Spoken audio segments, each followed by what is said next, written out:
please you, I am called upon to look at issues number 8 and 9 on the materiality question and on reliefs. My Lord, in view of the time, I will not go into... Sorry, Counsel, for our recording system, if you can just introduce yourself. We know you, but for our... I apologize, my Lord. My name is Abdikadir H. Muhammad. I appear with my learned colleagues for the IEBC and the chair. My lords, my ladies, in view of the timing, I will not go into a lot of the law as far as the standard of proof is concerned. This matter is tried as far as the law is concerned. The standard is higher than 4 civil cases, normal civil cases, but does not go as far as required for criminal cases.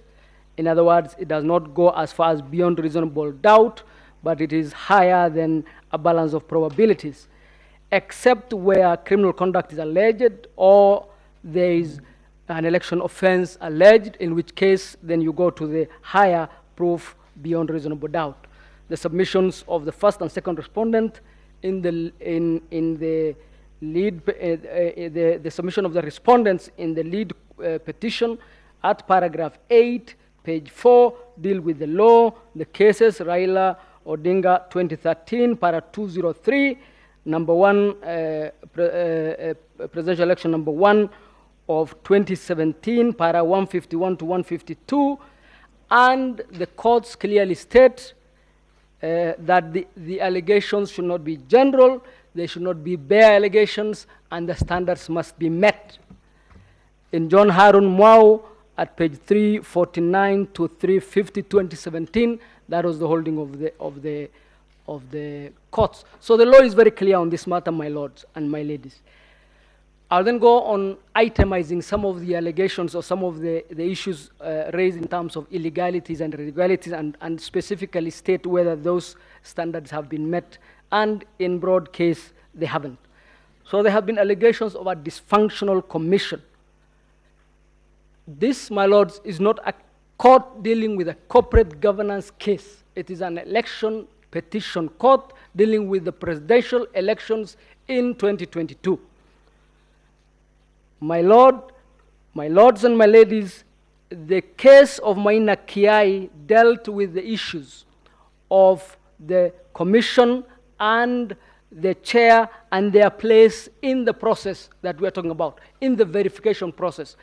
And it is very important to understand that the petitioners want to turn that case on its head, because if you recall, what the petitioners in the Maina Kiai case were fighting against, it was the interference by the commission or the chairman in the results when they come to the National Tallying Center. This is exactly what the petitioners are asking to do. They are asking the commission to interfere with the results at that point. That is not the law. Number 2, there was the allegation that the commission is equal to the commissioners. That was dealt with by my learned colleague, Senior Counsel Kamau Karori. But let me just add that it will be absurd to say that the only elections, the only verification that is acceptable under the law is verification by the commissioners. What then would we make of the elections at the counties and the tallying and verification at the counties and the tallying and verification at the constituencies where no commissioner is present? What would we make of section 39(1)(c), which says the commission will transmit? Which commissioner transmitted when? It is the commission officers, the commission employees, and the commission is certainly more than the commissioners. My lords, that allegation, therefore, that there was a dysfunctional commission and this led to the results not being verified is not borne. The standards have not met, and it is not the law. The commission practically will need to rely on its officers across the country in the 46,000 plus polling stations for the work of the commission, including presiding officers verifying and transmitting. The next allegation broadly was the issue of the rogue chairman. Here we have a bogeyman where all the issues can be affixed to this good gentleman. At the end of the day, after you clear through the fog, what were the issues that the chairman was being accused of? They do not meet the standards, I pray, that would be required for us to overturn the presidential elections in the general election of 2022 and send 14 million plus Kenyan voters back to the vote and spend immeasurable amounts in treasure. The chairman is accused of single-handedly conducting the elections, of gazetting himself, and it's alleged that the office of returning officer for the presidential election does not exist. I adopt the presentation from my learned colleague, Mr. Kamau Karori. But suffice it to say that we all accept that 138.10 gives a role to the chairman to declare. That regulation 87.3 gives legal roles to the chairman, and case law has given legal roles to the chairman. Those roles, when you put them together, essentially spell out the role of a returning officer. And in the old company law, the definition of a director used to go that a director is a director by whatever name called. And the returning officer is the returning officer by whatever name called, because he is undertaking the functions of the returning officer. Let me now turn to the allegations from the other commissioners and the averments in the affidavits. If you look at the totality, what you get is that these good ladies and gentlemen were either negligent or unaware of their functions, or in fact were not stating the truth as such, because the law requires for the commission to hold a minimum of 1 meeting per month. More were held during the elections. They attended all those meetings under the affidavits. The vice chair and Mr. Wanderi attended the trip you are told about in Greece, where they went to check on the presidential ballots. The announcements were made by these good people almost 70% of the time. In other words, almost 70% of the announcements done at Bomas were done by these particular commissioners. And the tables were there for everybody to see where verification was happening.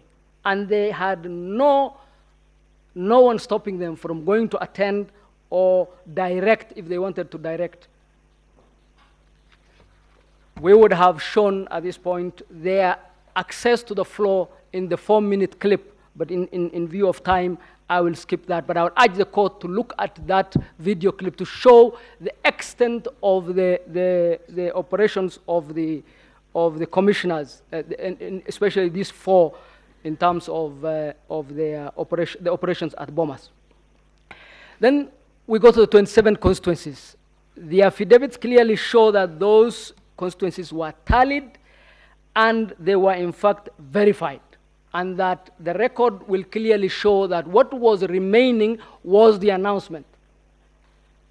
And the 4-second clip will show you the environment and the fracas at the announcement podium at the point in time when Professor Gulie was to go to that podium to announce the 27 stations which had been verified and tallied.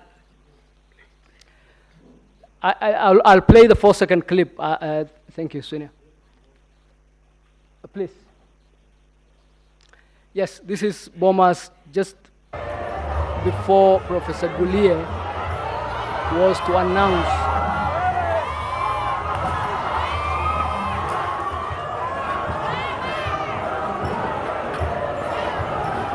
This is covered in the affidavit of the chairman, and is also touched on in the affidavit of Professor Gulie and also the chief executive, Mr. Marjan. My lords, that was the environment at that particular time. It was practically not possible for Mr. Gulie to announce. Our contention is that that lack of announcement does not go to the level where you would consider those constituencies untallied or unverified.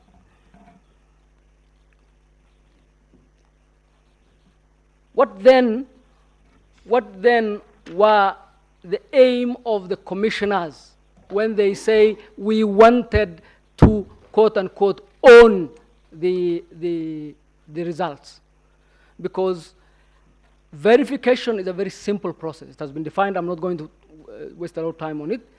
Tallying is a mathematical process. The only other verification required, other than compare the forms, was has the candidate met the 50% plus one. What the commissioners actually wanted to do was what was stated in the affidavits of the chairman, the Professor Goulier, and Mr. Molu, which was to moderate the results so that a pre-agreed or pre-arranged result can be declared. That is what they wanted. What they wanted was for a meeting to sit over the decision of who will be president, not the voters, not Form 34A, not the polling station as the law is, but for a meeting of the commissioners at the National Tallying Center after the work had been done to moderate. That is illegal, it is unconstitutional, it is completely unacceptable. And this is in the affidavit. There were two meetings prior to that final meeting. One where there were visitors from the security agencies and the other from individual Kenyans. And those meetings were confirmed by all the protagonists. And this really was the scheme. This was the rupture. You asked yesterday, how come we had not heard of this dysfunctional commission earlier? Because it was a process that was going on, and at the point of disagreement is at the point where now we have rupture. And from that point onwards, those commissioners are part of the scheme, and this time, instead of announcing the wrong results, it is aimed at getting this court to overturn the results. That is the scheme. That is the decision the commissioners wanted to be part of. In terms of technology, there are a number of allegations. I adopt the presentation from my colleague, Mr. Gumbo. In terms of the numbers, I adopt the long presentation of Mr. Mahat. And I would stop there in terms of the allegations. Suffice it to say that there have been many, they have been sensational, they have remained unproven, and they are not worthy of the level required to overturn the presidential elections of this country. Let me now go to the remedies very briefly. And the remedies,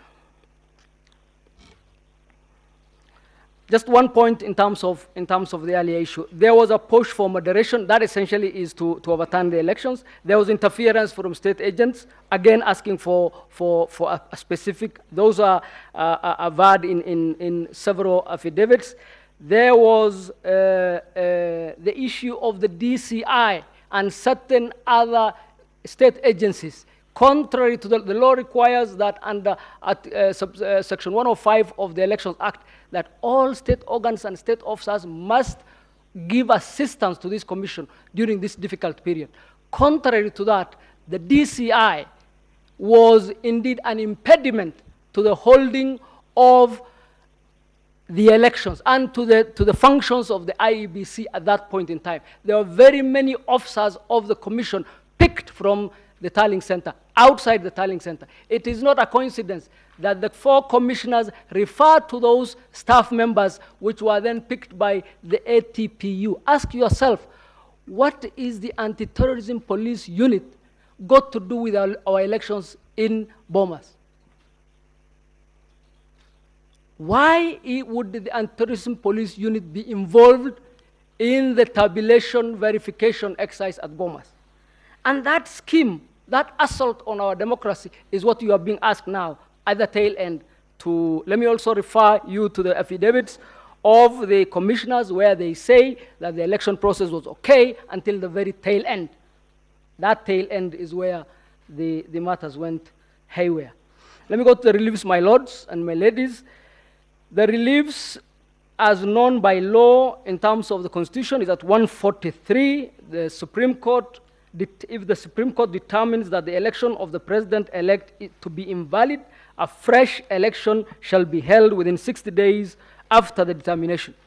And Rule 22 of this court's presidential election petition rules empowers the court, after hearing a presidential election petition, to either dismiss the petition, which is what we are urging the court to do, what our clients are urging the court to do, or to declare the election of the president-elect either valid or invalid, and invalidate the declaration made by the commission under Article 139(5), and then orders to payments. There was a reference to Section 80 of the Elections Act, and it states that the court has additional power to, quote, direct the commission to issue a certificate of election of a president if, upon recount of the ballots cast, the winner is apparent and that the winner is not found to have committed an election offense.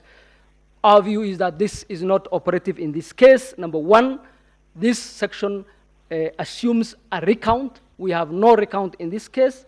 Number two, it's not specific to the presidential elections, as is the case with the Constitution.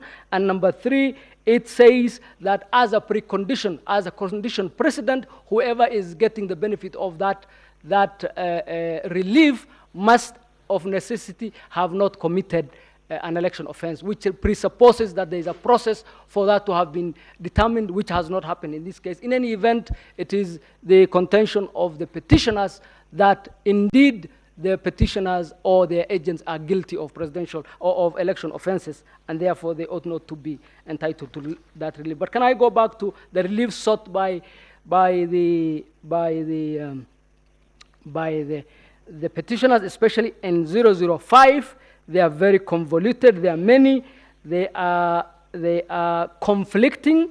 If you look at, and some of them are strange. For example, there is in paragraph 18 of the remedies sought in the petition number 005, you are asked to uphold the decision of the four commissioners in rejecting the declaration. No such decision or no such lawful decision exists. You are asked in paragraph 9 to order directing IEBC to tally and verify, then declare. That has already happened. The tallying and verification has already happened. You are also asked to find that the elections were held in complete contravention of the Constitution, yet declare under section, hopefully 84, the petitioners, the president-elect and the deputy president-elect. Those two do not head to the same. And then you are also asked to get the election invalid, in which case the section kicks in that there will be a rerun in 60 days, yet to hold that the IEBC, as currently constituted, cannot hold the election, in which case, again, you have a conflict that is not subject to be determined.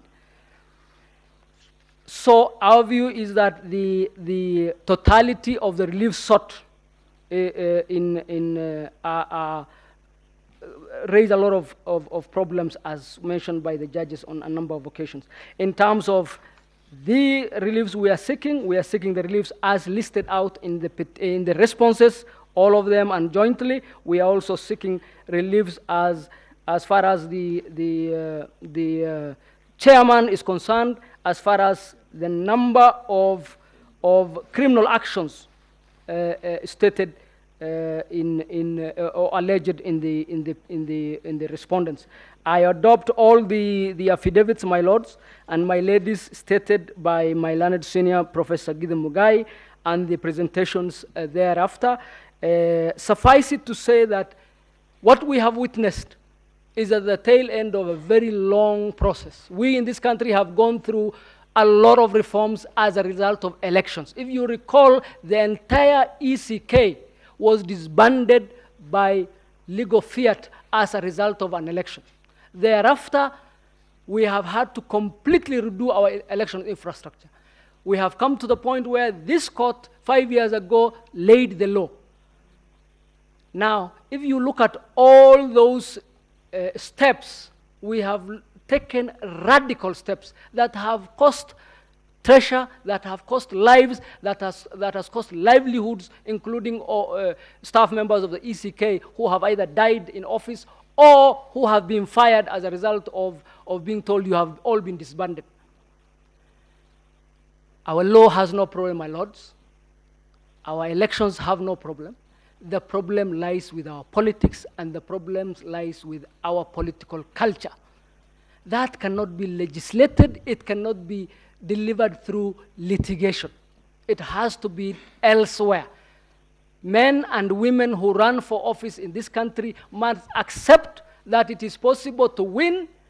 Indeed, it is even more likely to lose, because typically an election involves more than two people, and the chances of the losers being more than the winner are very high. Until we accept that, we are going to be harming the country, we are going to be harming our institutions, we are going to be hurting independent institutions and individuals who work in those institutions. Kenyans who give a lot, ask for nothing, and get to be denigrated in the hallowed halls of this court. My lords, I will stop there. I will ask my... Thank you, my lords and my ladies. My lady, learned members of the court, it gives me great pleasure to return back to the court 13 minutes and 20 seconds. Thank you very much.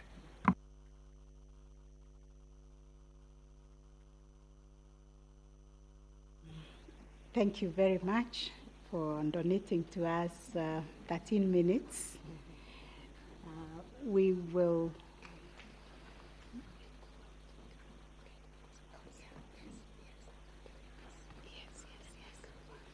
Yes. We would like to break now and resume exactly at 2, when we will start now the case for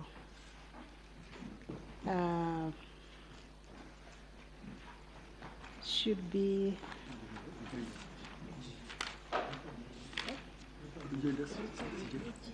yes. Yes. I'm trying to get the right description of